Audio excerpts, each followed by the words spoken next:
Assalamualaikum warahmatullahi wabarakatuh. Perkenalkan, nama saya Erma Valviana, NIM 2011050300017 dari kelas Akuntansi Syariah 1. Di sini saya akan menjawab pertanyaan soal ujian tengah semester mata kuliah pengauditan nomor 1, 2, dan 3. Yang pertama yaitu jelaskan apa yang dimaksud resiko bawaan, resiko pengendalian, dan resiko deteksi. Gambarlah hubungan di antara resiko-resiko tersebut. Resiko bawaan merupakan kerentanan asersi terhadap salah saji yang material dengan mengasumsikan bahwa tidak ada pengendalian yang berhubungan. Resiko pengendalian.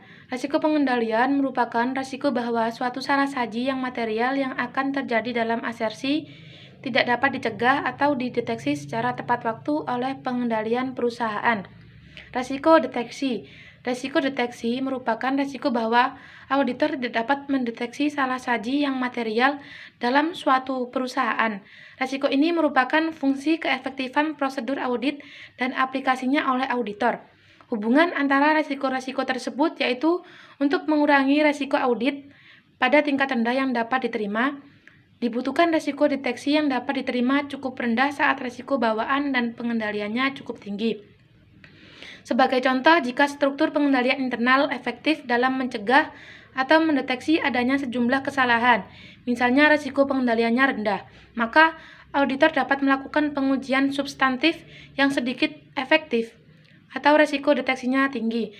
Alternatifnya, jika saldo akun lebih rentan terhadap kemungkinan salah saji atau resiko bawaannya lebih tinggi, maka auditor harus menerapkan prosedur-prosedur pengujian substantif yang lebih efektif atau resiko deteksinya lebih rendah. Kesimpulannya yaitu lebih tingginya penilaian resiko bawaan dan resiko pengendalian, maka auditor harus memperoleh banyak bukti audit dari prosedur-prosedur substantif yang dilakukan. Terdapat hubungan terbalik di antara risiko deteksi dan gabungan antara risiko bawaan dan risiko pengendalian. Misalnya, risiko bawaan dan pengendaliannya cukup tinggi. Kebutuhan risiko deteksi yang dapat diterima cukup rendah untuk mengurangi risiko audit pada tingkat rendah yang dapat diterima. Dengan kata lain, ketika risiko bawaan dan risiko pengendalian cukup rendah, auditor dapat menerima risiko deteksi yang lebih tinggi dan masih dapat mengurangi risiko audit pada tingkat yang rendah yang dapat diterima. Yang kedua, yaitu sebutkan hal-hal yang harus dipertimbangkan oleh auditor dalam menentukan imbalan jasa profesional. Jelaskan apa yang dimaksud dengan labelling, yaitu hal-hal yang harus dipertimbangkan oleh auditor dalam menentukan imbalan jasa profesional, yaitu menurut Peraturan Pengurus IAPI Nomor 2 Tahun 2016 tentang penentuan imbalan jasa audit.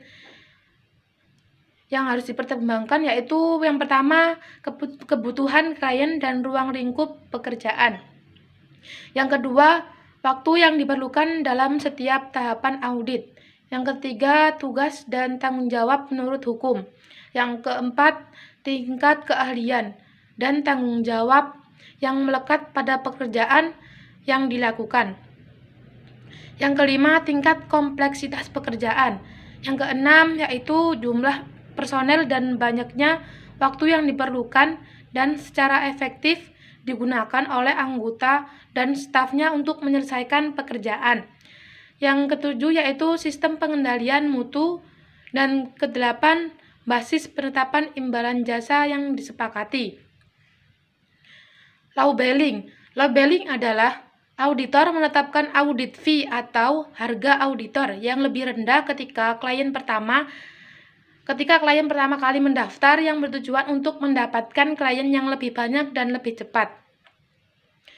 Pertanyaan yang ketiga yaitu mengapa kode etik profesi akuntan atau kode etik akuntan Indonesia publik itu diperlukan, baik untuk akuntan publik atau akuntan internal?